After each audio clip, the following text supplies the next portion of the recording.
I was thinking recently about my estranged daughter. It's been a long time since I've heard from her, and I can't help but wonder about our relationship and where things went wrong. I've come across this kind of situation before. I used to know a man named Tony, a friend of my auntie. Now, she wasn't my real auntie, but I used to call her that out of respect. Tony was a drinker, often very drunk, and he would tell me, Jero, make sure you find a rich woman. Dress yourself well, and you'll be able to find a woman with lots of money. He'd say it jokingly, but I often wondered if he was with my auntie for the house she owned, or because she was single and had some wealth. It was a curious thing to think about at the time, and I found myself wondering more about Tony. Apparently, he had a daughter who lived in Wales from a previous marriage. I didn't even know he had been married, let alone that his ex-wife was Welsh. The whole situation was a bit of a shock. Fast forward a few years and Tony suffered a stroke. It wasn't surprising, given all the alcohol and cigarettes he consumed. It was almost inevitable that something like this would happen. He called for help, and I went with my dad to visit him at my auntie's house. We called the ambulance, and he was taken to the hospital. Within 24 hours, he had another stroke and passed away. It was a shock. How could someone be so poorly monitored and die in the middle of the night like that? What struck me the most was that his daughter didn't even know her father had passed away. I've thought about that a lot, wondering whether she would have even cared. She had been estranged from him for years, and I guess it makes me reflect on my own situation with my daughter, especially since we've been so distant. That's messed up, but this happens. When I think about the reasons for that distance, I can trace it back to my father's passing. It hit me so hard. Grief does that to people, right? But the way it hit me, it felt like the foundation of my life was ripped away. I had lived with my parents for most of my life, and my father's death was like the rug being pulled out from under me. It left me feeling lost, vulnerable. I stayed down for a long time, trapped in my own sadness and confusion and hell. During that time, I had 2 phones break on me. I replaced them with old phones, but I didn't use WhatsApp to talk to anyone. For months, I didn't reach out to anyone. It was like I went into a shell. Only recently, one of my cousins made an effort to contact me, and so I responded. Some people would say, why don't you look for your daughter and show her that you love her?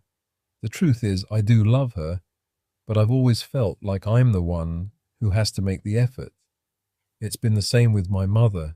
My biological mother hasn't contacted me, and she knows my number. When I do reach out, she'll talk to me, but she doesn't actively look for me. No one does. It's painful. I don't blame my daughter for this. I know that she's probably been influenced to think that a father or any man has to be a certain way, a leader, strong, rich, healthy, essentially a superhero. It didn't help that, in my opinion, her mother influenced her against me. This isn't something unique to my situation. It happens in many families. She grew up with negative thoughts about me, and I can't change that.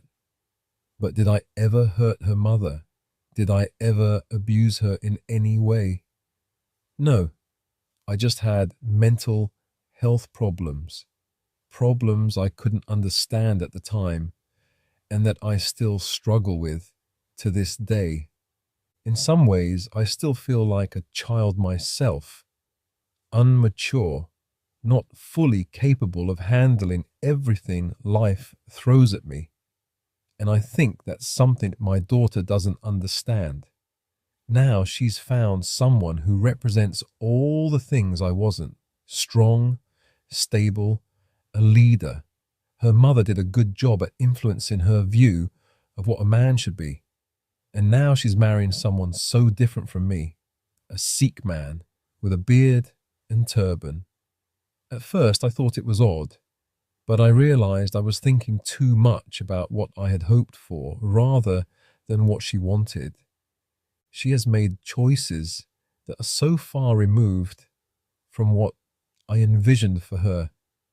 I thought she'd marry someone like me, maybe a Christian European man, but she's gone for someone with a completely different background. And that's okay, I guess. If she's happy, that's what matters, but it stings. I think about my biological mother too. When my father passed, she sent a message through my daughter's mother offering her condolences. She said, sorry, but there was no personal message, no phone call. She didn't even make the effort to reach out directly to me. I had just spent over an hour on the phone with her, talking about her sister's death and how my ex had withheld that information from me.